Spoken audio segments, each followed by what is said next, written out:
Good evening. This is the Team Circle call. Hi, everyone. So I think it's myself and Jen today on the call, and we may have a few more people joining us. So we'll get started. It's 7:30, and today we're talking about relationships. So I'm using a new technique, and I think I've just unplugged the device here. So let's plug that back in. There we go. Get that working. Here we go. So relationships. And relationships are a source of our greatest joys or deepest pains. We have intimate relationships, and we also have friendships. And if you look at the word relationships, you'll see it ends with ship, relationship, and we have friendship.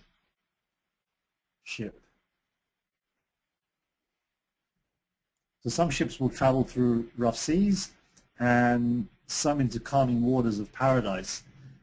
Sometimes we don't know the rules, or we don't have a ticket or the instructions about how to navigate through the ship that we've decided to step onto, if you can say that. So two things that are really important about any relationship, and this is really the key, and that's trust, communication.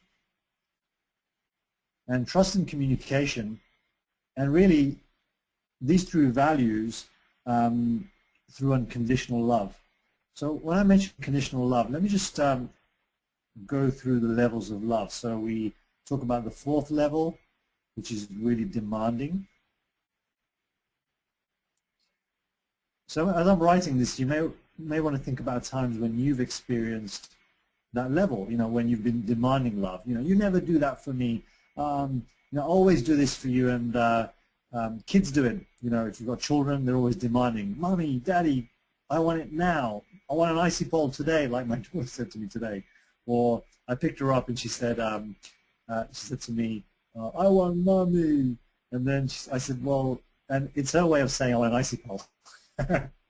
So that's kind of demanding love. And then the next level of love is trading. So we talk about trading. It's like an exchange. So it's like, you know what, I'll give you this as long as in return you give me that.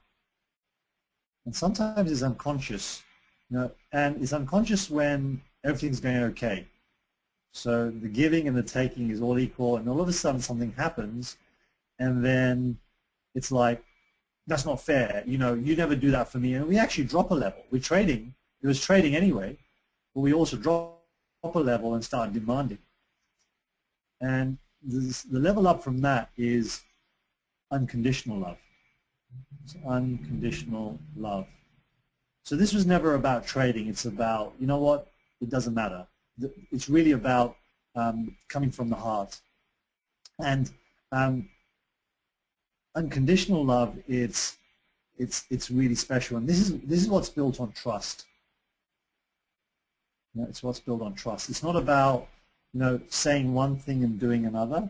It's really about how you walk the talk, how you behave, and so on. So this is where the trust comes in, and trust is really, when I said relationships are about trust and communication through unconditional love, well, this is the level that we're playing at. This is the level that we're playing at.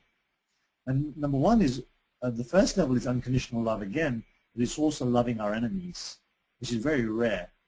And what I mean by that is, we have a fallout with someone and say, it doesn't matter, I still really love, there's a misunderstanding. They may not want to talk to you, but that's quite rare. And forgiveness comes into this. Forgiveness. So what about communication? Now I'm going to be talking about a few different parts of the puzzle here. Like anything, it's not a simple, this is it. It's about a few different puzzles. Everyone related to it differently because everyone's different. Everyone has a different fingerprint.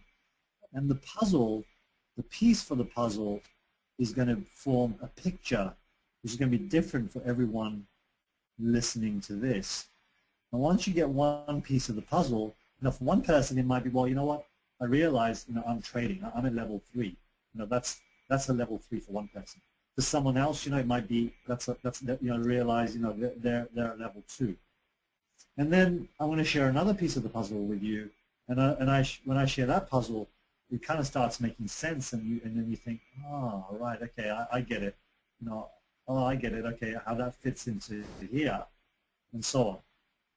So I'm going to go through different parts of this puzzle. And relationships sometimes seem like a puzzle, and they can seem complicated and so on. We go through it step by step, and this is kind of the structure. So the first question is, at what level are you playing at? And if you're in an intimate relationship, remember the difference between an intimate relationship and a friendship is obviously an intimate relationship, there's sexual intimacy, and in a friendship there isn't. But sometimes what happens is intimate relationships full with passion and joy and all the fireworks when you first meet, then turn into friendships, and people just go through, and it's a relationship of just trading. Okay, it's just convenience, and the passion is lost. So we're going to cover that in a moment. So the first question is, at which level are you playing at? What's your center of gravity? What's your bullseye? What's your bullseye? What's your center of gravity? Is it playing at demanding, number 4? Number 3, trading. Are you trading love? Or is it unconditional love? Okay, so that's the first question. So I'm going to clear the board here now, and I'm just going to rub that out. There we go. Boom. So the next thing I'm going to talk about is communication. So we said trust and communication through unconditional love. So when we talk about trust and communication, what do we mean by communication? And what I wanted to bring in here in this conversation was the 5 categories, or the 5 languages of love. And this is really about what language are you communicating in. So some of you may have heard of this before. So the first language is words.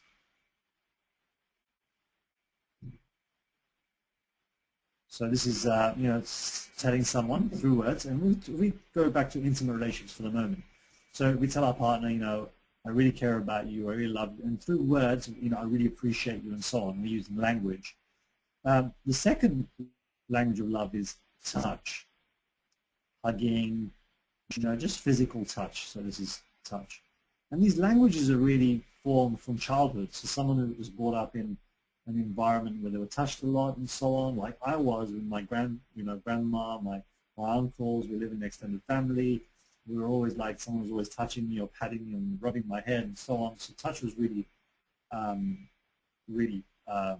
of important for me, or had an association with a sign of love. Another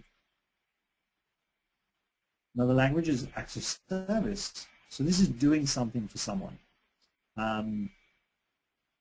Doing something, for your partner, for example. I was having this conversation with Sonal, my wife, and she was saying that that's an important one for her, because she was brought up where her mother looked after her grandma, her mum, and Sonal saw that she growing up as an act of love, and she did the same. In fact, she really did look after her grandma. It's an act of service.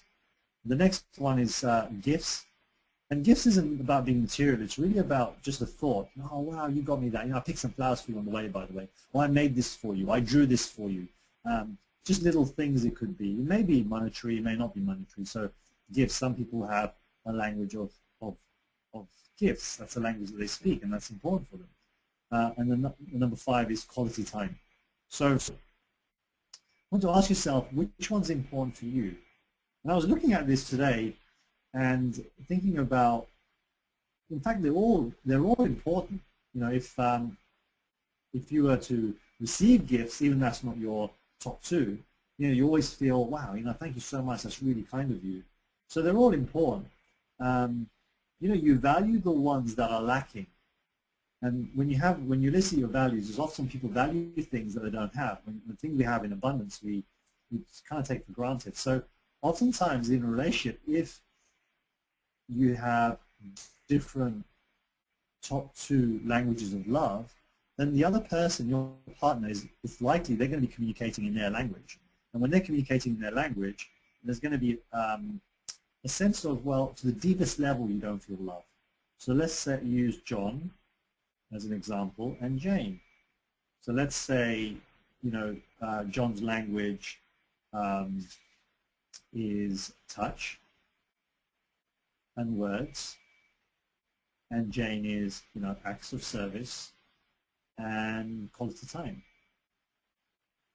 Well, you can see the challenges already, because Jane is going to be communicating with John with acts of service and communicating with, quality time. Whereas John is saying, well, you know what, he's going to be, saying, hey, how are you, and touching and hugging and all this, and using words. But they kind of, you see a miscommunication here. And although it's great, it's appreciated, but the deepest level, it's not going to be felt as, they're not going to feel love to the deepest level. So, and we're not speaking each other's languages. So this is where this is important. So someone said to me once, well, what do you do? I said, well, you just ask. You sit down with your partner and say, look, 5 languages of love, which one's important for you, and which one's important, for me, and so on. And obviously, like any relationship, it's about giving their language, speaking in their language. And it takes time. Sometimes we forget, because we go back to our language, because this is what we know. Like learning any new language, it takes time. It's kind of a habit.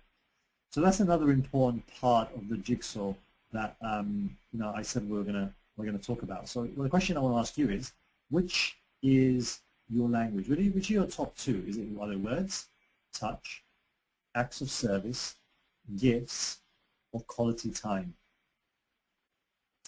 And so that's communication. So this is another part of the puzzle in any relationship, and it's a really important one. For me, I did this exercise recently. We've been married for like 18 years, and we're like, wow. And I was just joking, kind of one of my jokes as well. In fact, just a couple of weeks before we did this exercise, I actually bought my wife a dress, and I said, well, if I'd known before, I would save some money.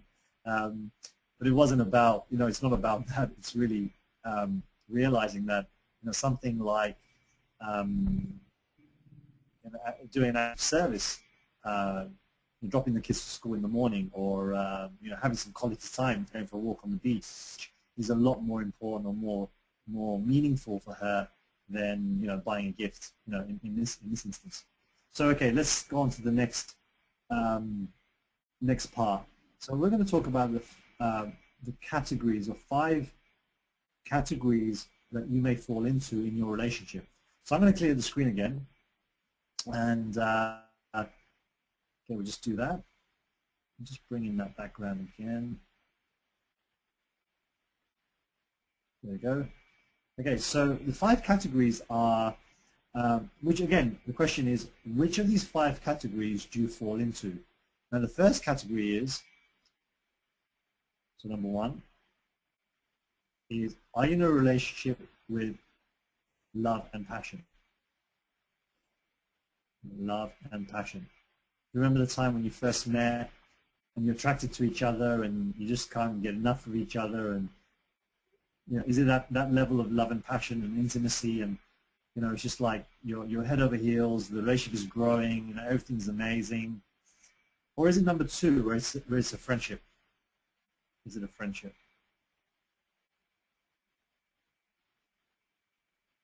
Or is it number 3? And by the way, it could be between, love and passion, but also, is it between 1 and 2? Okay, it could be between 1 and 2. And number 3 is, are you planning your escape? So there's pain in the relationship, or it's not doing anything.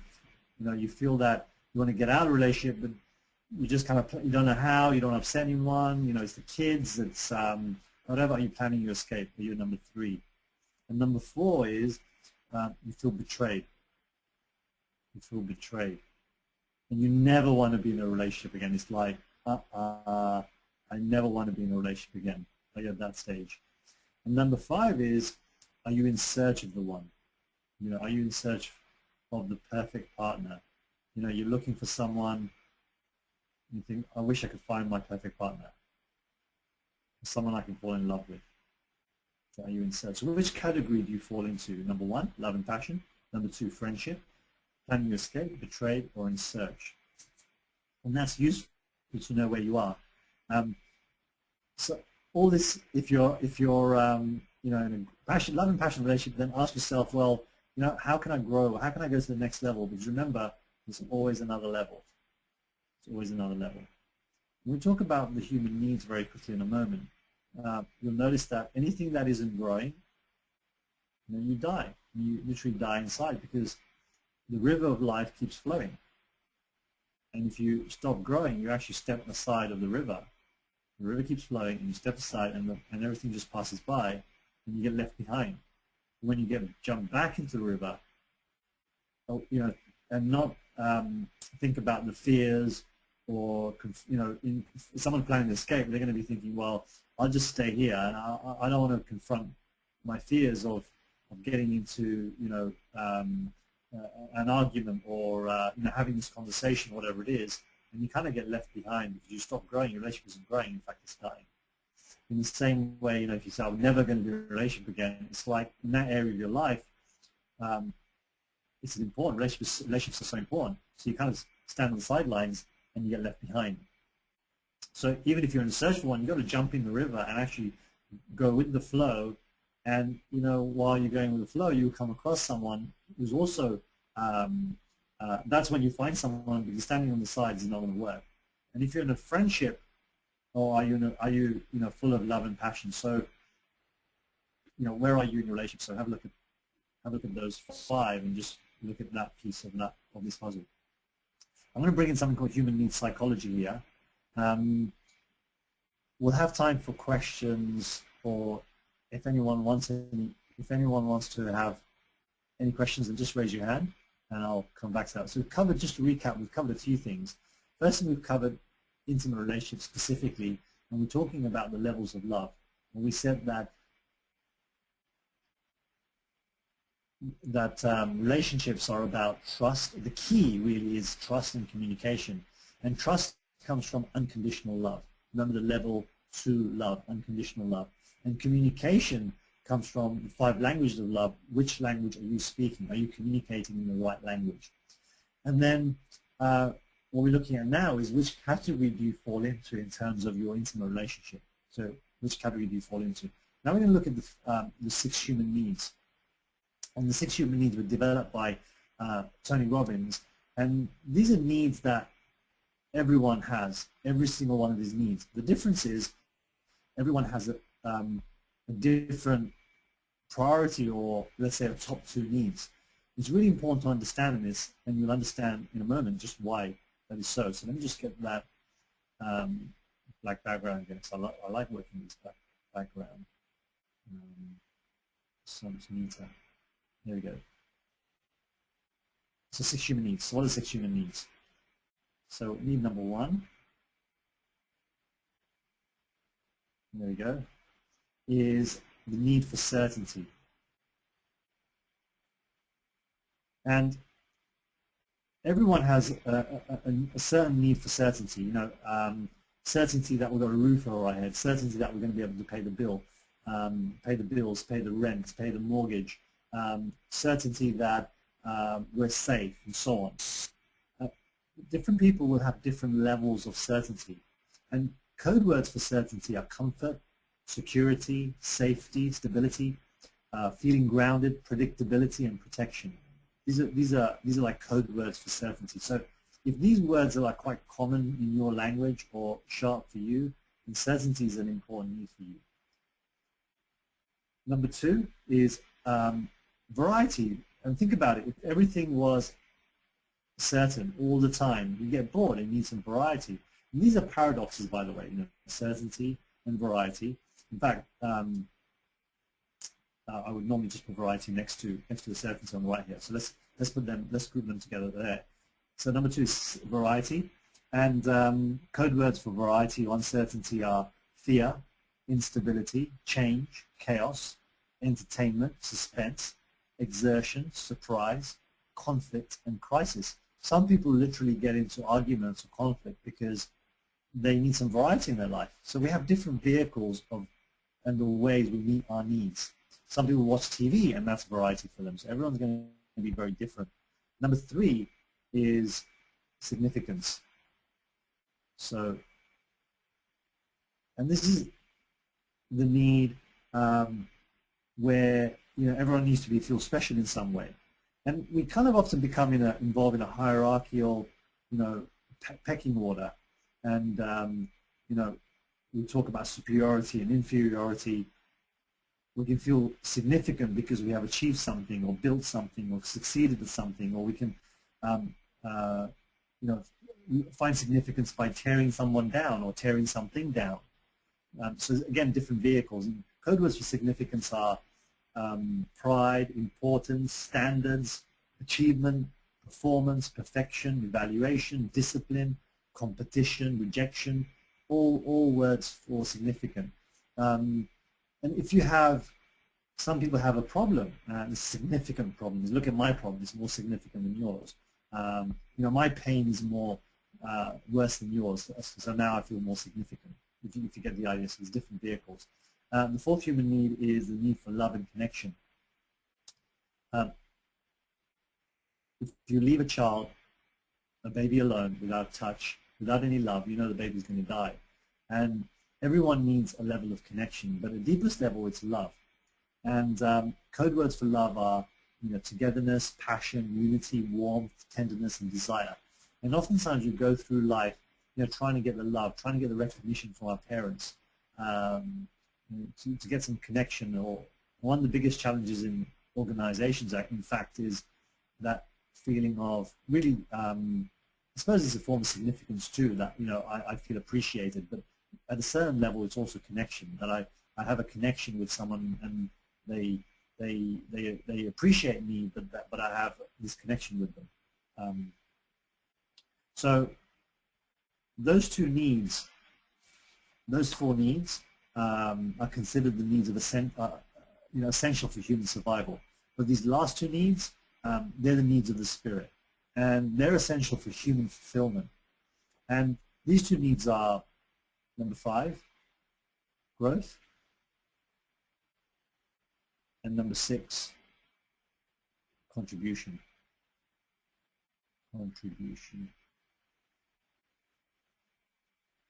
So we need to constantly develop intellectually, emotionally, spiritually.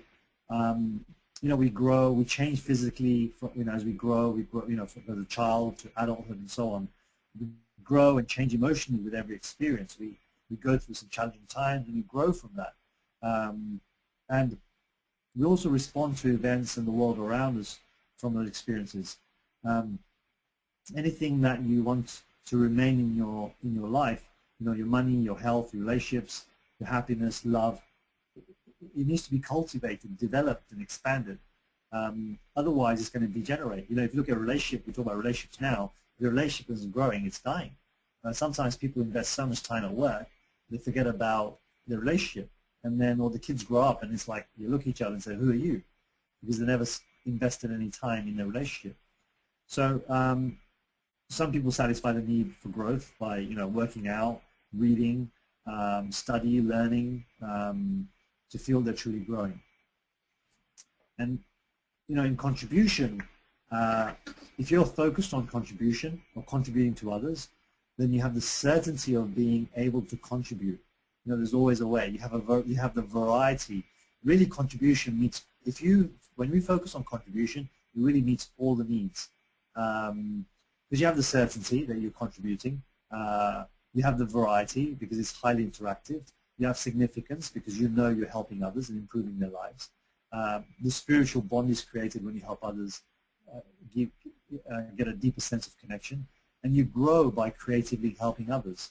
So contribution is one of the needs that really takes care of all the other needs. Now, ask yourself, what are your top 2 needs? What are your top 2 needs? Are they certainty? Do you like to be in control? Do you feel you don't like surprises? Well, not the surprises that you don't know about. You feel like you if you're planning a trip, you need to know about where are you going to stop, what's going to happen on the way. You don't jump in the car and say, oh yeah, we'll figure it out. It's like everything needs to be planned on. The certainty, is it significant? Is there a level of significance? Sometimes significance is a challenging one because it's not a negative, but when significance is paradox with love. If you have a need for significance, then you're always going to be comparing and contrasting, and there's going to be there's only a challenge if significance is above love and connection. That's a challenge. You need to feel significant first before you can give love. And so think about that. And one of the top two human needs that we find in society today are certainty and significance. The need for significance, need for certainty. So when we come to relationships, let me give an example. So let's say we have, again we use John, and we have Jane. And let's say John's top two needs are certainty and significance. And let's say Jane's top two needs are love and connection.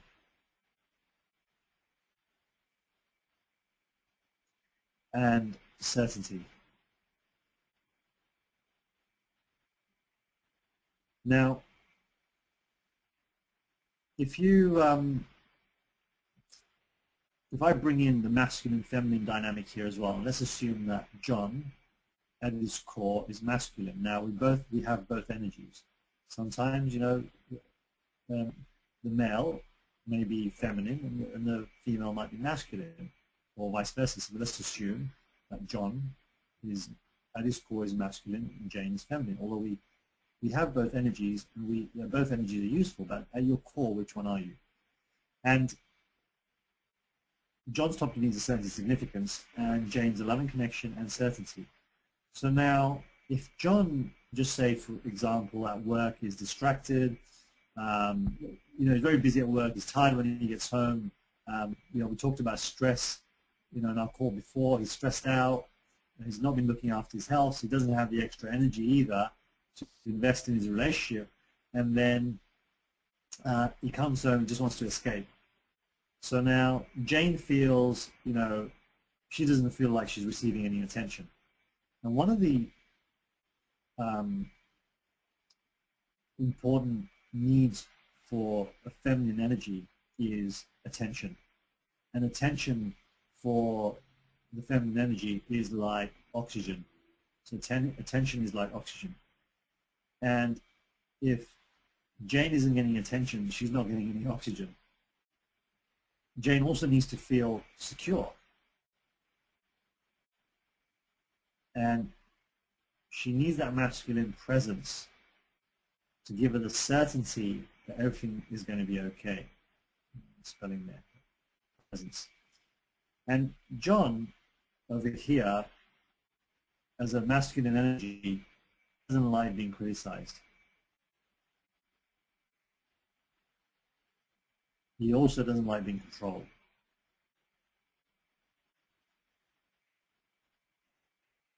Doesn't like being controlled. And in times of stress, what happens is the masculine sometimes goes into feminine, especially in times of stress.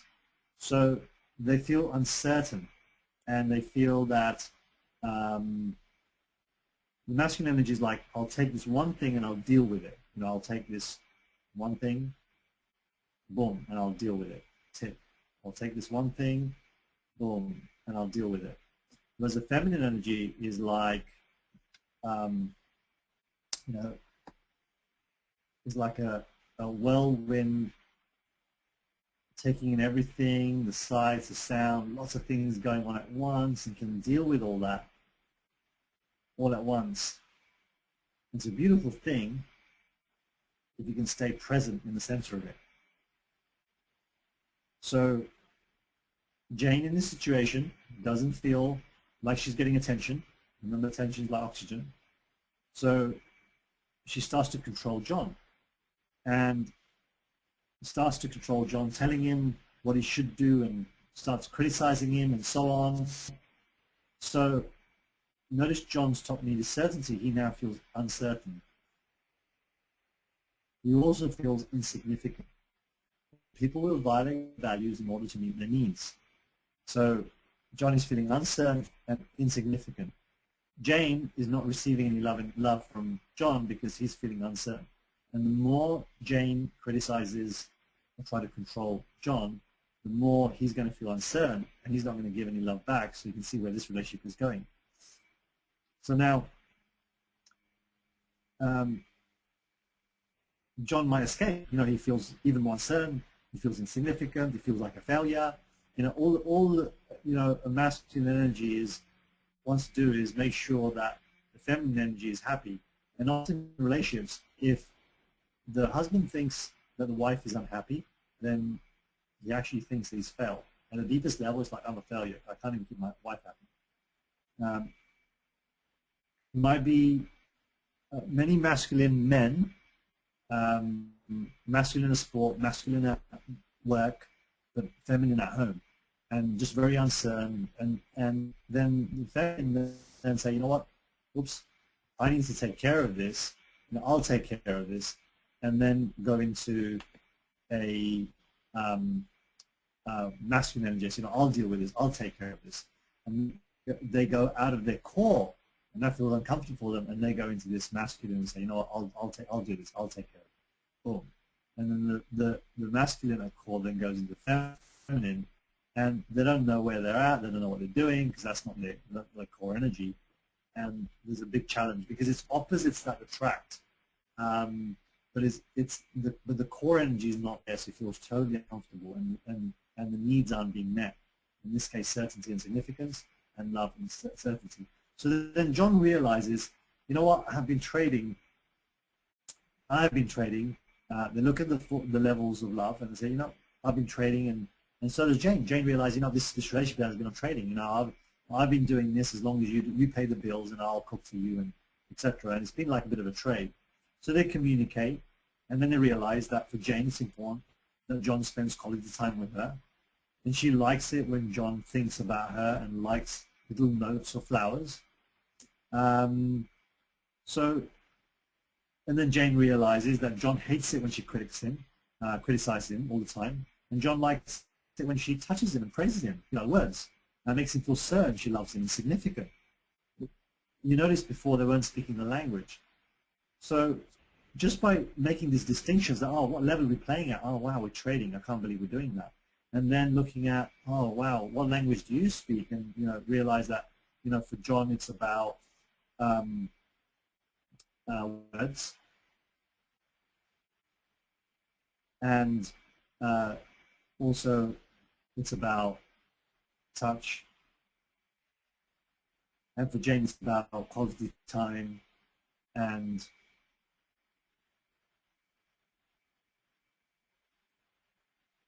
gifts.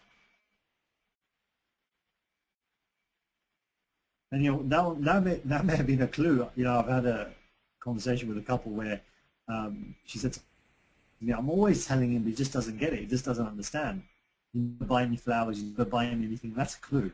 But it's when you have that open, authentic conversation and realize, because you can't change anything until you notice it.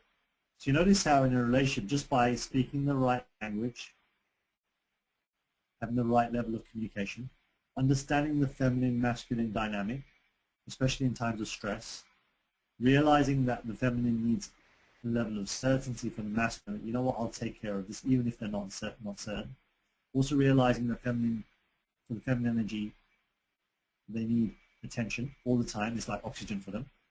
And by escaping at work or watching TV and so on, it's really creating a safe problem. So I'm going to clear the screen. And what I mean by creating safe problem is we can get into, this is one of the most common things that happens, or commonly seen anyway, is sometimes people get into crazy eight. One of sometimes both, or someone gets in a crazy eight pattern. So it's like sadness. Oops. It's like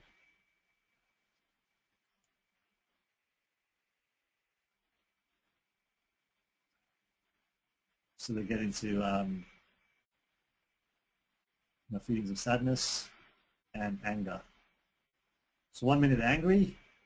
When angry, think about what need do you need when you're angry? That's right, you feel significant. I'm angry, you're going to listen to me. I'm really angry. I'm so mad now, and you get significance. And then the other need that's needed, you get certainty, because when you're angry, you're certain. You're certain that I don't care what you say, you got to do what I'm going to tell you because I'm angry. So you get a lot of certainty. So notice how in the case of John, his top need was significance and certainty. It's likely that anger is one place they went to meet those needs, angry with his partner. And then all of a sudden it's like going to sadness, because sadness gives you what? Gives you variety. Because like if you look in nature, a storm can only last so long, and then you kind of the anger is like, okay, I'm angry, and then you're gonna get sad and upset and depressed or whatever, and you start getting variety in your life, and you also get love and connection, because it's like, are you okay? You get love and connection with your partner sometimes. Are you okay? I'm so sorry, I didn't mean to upset you, etc. And you get love and connection from yourself. So notice how the needs are being met. And maybe for Jane, she met her needs through sadness, love and connection. And maybe at times she got angry because she wanted to get the certainty from her top two needs of love and connection and certainty. This is a crazy eight. And what happens in the crazy eight is there's two ways. There's either creating a safe problem and taking the easy way out, and that is saying, you know what, drink alcohol, watch TV, take drugs, any form of escape, safe problem. It's safe to just not to deal with it, safe problem. Or the other option is really to take the high road, and that really is to create a quality problem. And the quality problem is through the vehicles to deal with the quality problems are exercise, because then you feel good, you're in a great state, good nutrition, incantations and meditations, all that kind of stuff. And what's a quality problem? A quality problem is saying, you know what, how can I find out what my partner's communication language is? Five languages of love. By asking her, or him, how can I improve or make quality time for my partner? That's a quality problem, rather than saying, oh, I'll just watch TV, I don't want to deal with it. So you notice the difference between safe problems and quality problems. So we've covered a lot of stuff there, and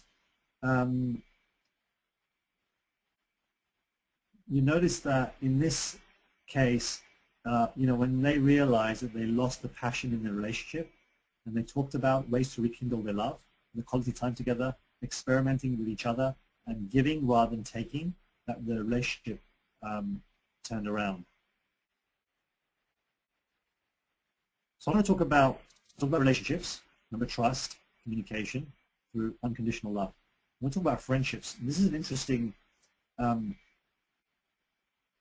concept which I came across through Steve Linder. And friendships, when he talked about friendships, you kind of just categorize everyone into one, one circle. These are my friends, that's it. But what he was talking about was a hierarchy of relationships. And the hierarchy of relationships helps you determine where you invest your emotional energy. So when you expect somebody to be on one level of your hierarchy, but the reality is they're on a different level, it creates stress. So ask yourself, where am I in this equation? So let's just show you what the equation is, or what this looks like. So in the center, you have your cabinet, what he calls cabinet. So I'm just going to abbreviate just to make it easier. And let's say, no, that's a C, cabinet. So cabinet are people in your life that you have a strong trust relationship there. They know a lot about you, know a lot about them. There are certain things about the relationship that just go on. It's the unspoken rules. Like, they would never betray my trust. They would never talk behind my back. If I needed money, then I would just lend it to them. I wouldn't even bother asking them interest. And I know they'd do the same for me. And it's kind of unspoken language, but it's just this this bonding. And when I looked at this, I thought, wow, who's in my cabinet? And I could probably count like on one hand or two hands, like, wow, these are the people really in my cabinet, the people that I can go to when I'm in real need. And that's growing. That's great to see that, kind of restocking the cabinet. And then what's the next level? So the next level is, peers. So the next level is peers. So again, these are people that you have a close relationship with, and but it's not to the level of that of the cabinet. It's not to that level of the cabinet. And the next level is friends. So these are friends. So what I said before about sometimes you have friends because you've known them for a long time, and your expectation is that they're in the cabinet. But then something happens, and then you expected them to behave in a certain way, have expectations around them, and all of a sudden, there's stress because the assumption was, oh, I thought they were at this level, but they're not. They're actually at that level. So one important thing about understanding who your cabinet is communication. Open communication, and really through experience you really get to know who your cabinet is, because what people say and what people do are two different things. Sometimes people don't have their parents in their cabinet. Sometimes you do have your parents in your cabinet. Sometimes ultimately your partner would be in your cabinet.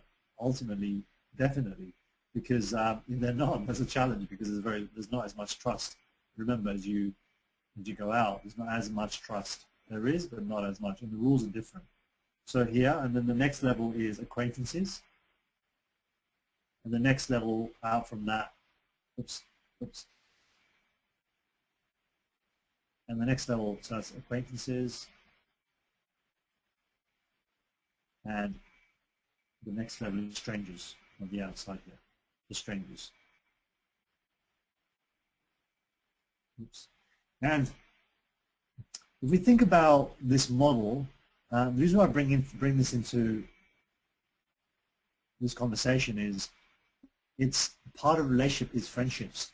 But no one really, people just say, oh yeah, he's my friend, or she's my friend, and so on. But have you ever thought about this concept of where are they in your hierarchy of relationships?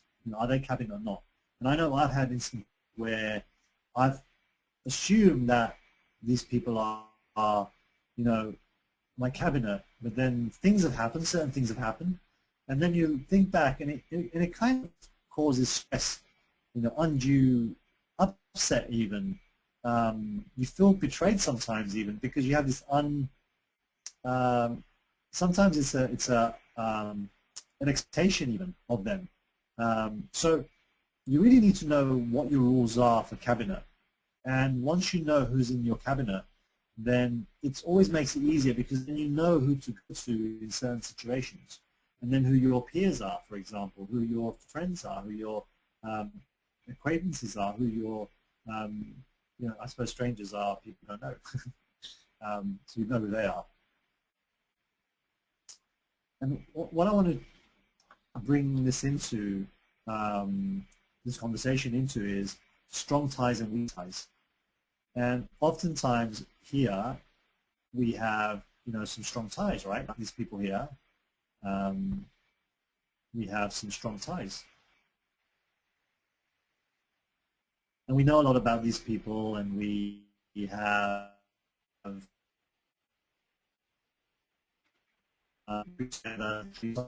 and friendships for stability. They give us comfort. They give us certainty. Also give us trust. And so they're important. But think about, so that's strong ties. I'm thinking of a typical Indian family, you know, everybody knows everybody, and we're an Italian family or any close family. You know everything about everybody and everything about them and everybody else. You know, everyone knows everything about each other, kind of thing. So you kind of have some strong ties, and they might fall into these different categories here. However, think about weak ties. Now, this is an interesting concept. So think about weak ties, and I'm going to put weak ties on this side. Okay, weak ties.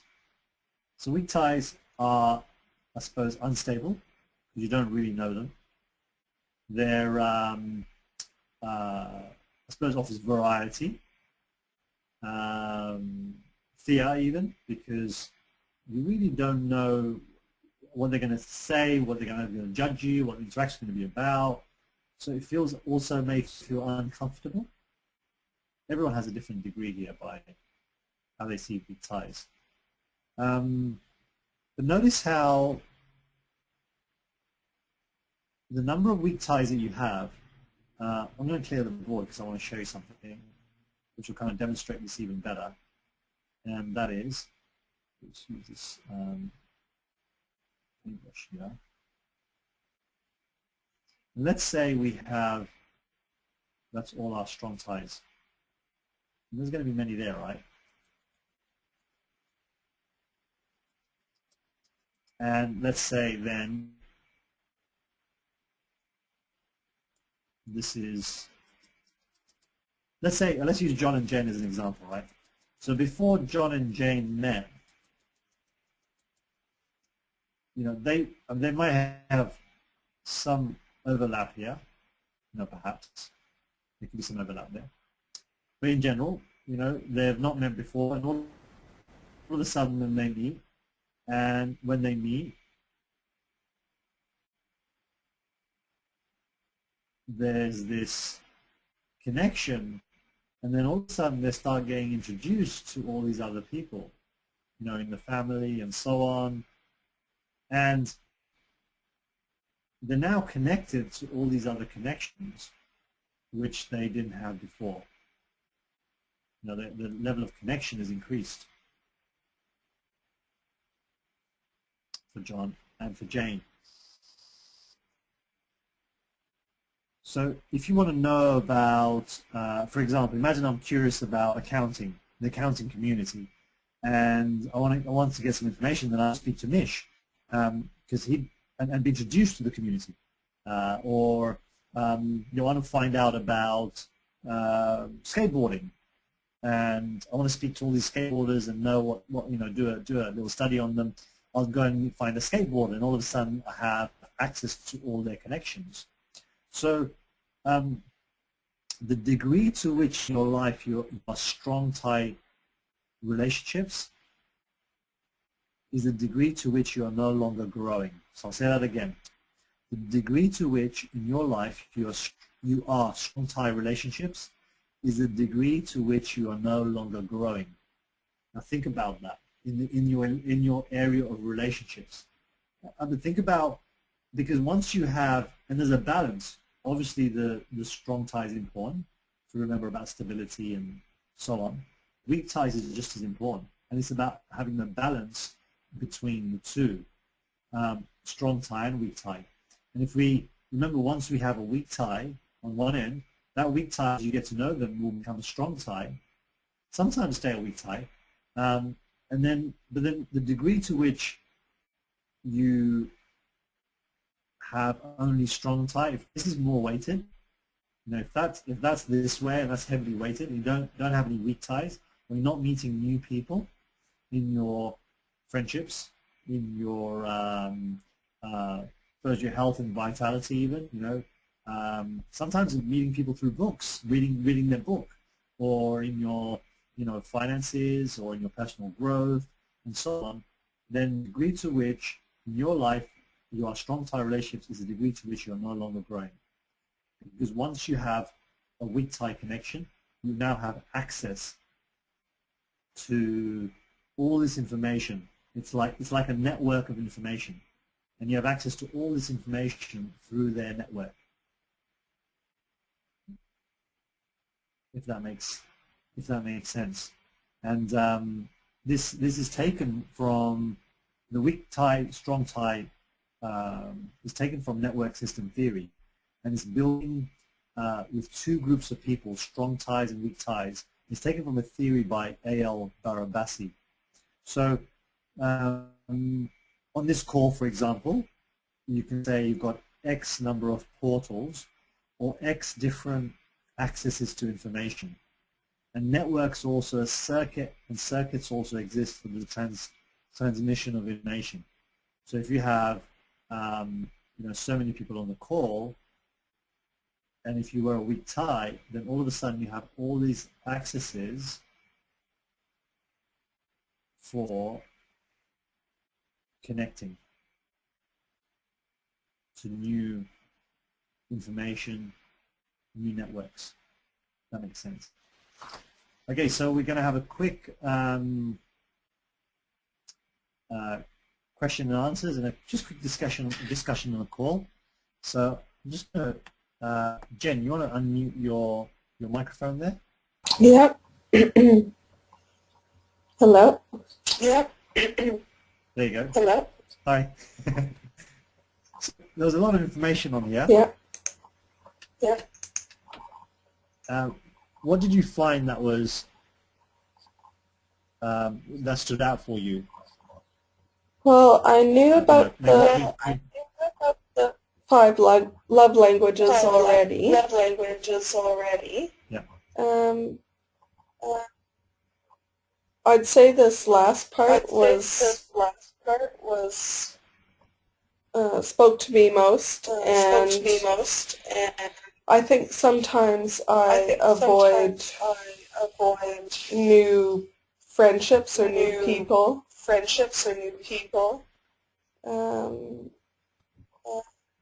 But then now that you've put it in this context, that really it's growing myself. I feel like it's important to make new connections. And not just at work, but just in everyday life. It's a real eye-opener, isn't it? Looking at it like this. Absolutely. The degree you are in strong tie relationships is the degree which you are no longer growing. That's great. That's great. And I was in the past, I remember I was very kind of dominating even in terms of my friends. It was like, no, these are my friends and that's it. I wouldn't let anyone else in the circle.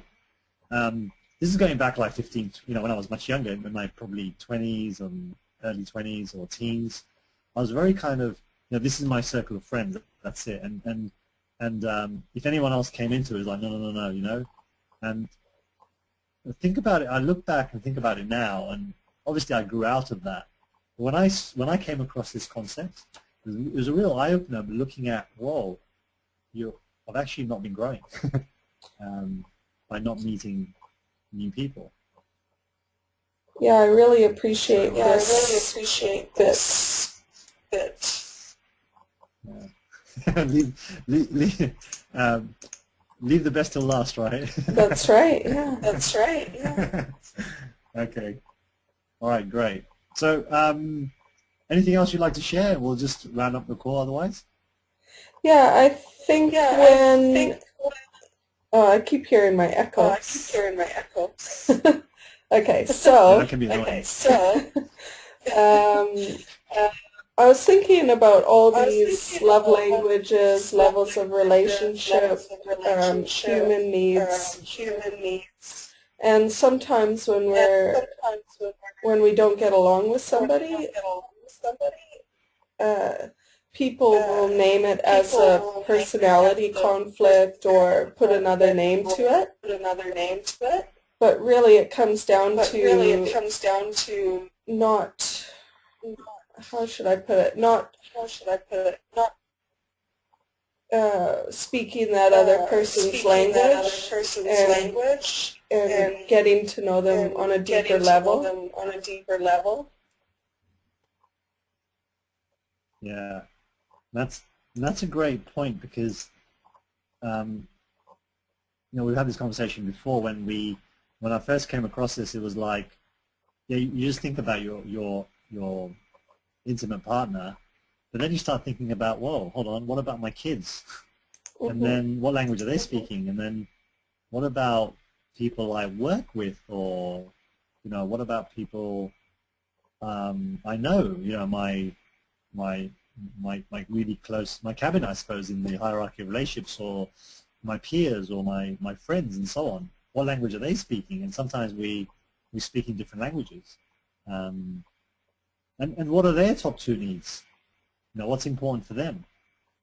Some people, it's love and connection, but what's the language that they speak? For some people, it's significance, and it's important for them to give them that significance because it's a need for them. Not judging them, but accepting them. So that's why I mentioned that it's not like if I know this, then I'll be great at relationships. It's really a bit of a puzzle, right? And once you start practicing it first with your intimate partner, perhaps, or your family, then you can start recognizing the different parts and how they're important. Because there are different things or different facets I covered here. Sometimes we wish it was a bit simpler than that, but as we know, relationships aren't. Yeah, that's right.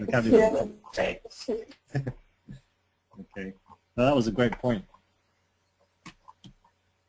Okay, so thanks for the share. We're coming up to 8:30, so perfect timing. So thank you very much, Jen, and I'll speak to you soon. Great, thank you. Thanks.